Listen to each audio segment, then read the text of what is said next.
They have noticed. I know they have noticed because I can see it in the way they do not mention it. The particular consideration of people who care about you enough to leave certain things unasked.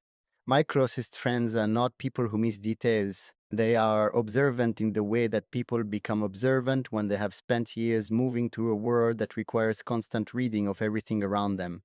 And this detail, the one where I ride alone, where I take the horse out before the day has fully decided what it is going to be, and I go without asking anyone to come, and I return without explaining where I went or what I was doing while I was there. They have all seen it, and not one of them has ever asked me directly why. My name is Sheikh Hamdan, and the reason they do not ask is the same reason I have never offered the explanation. Because some things are understood between people who genuinely know each other without needing to be spoken out loud. I started writing alone after Rashid died. That is the honest and complete answer.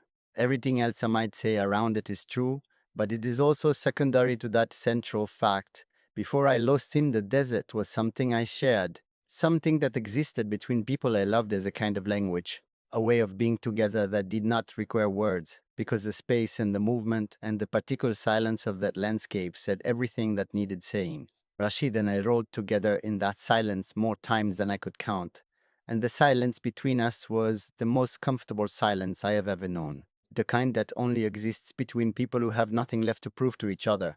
After he was gone, I went back to the desert because I did not know where else to go with what I was carrying. And I went alone because going with anyone else would have made his absence more specific, more located, more impossible to be present inside without the grief of it taking over everything. Alone, the desert held both of us somehow. The memory of him was more accessible there than anywhere else. The silence that we had shared was still findable in the same landscape, even without him physically inside it.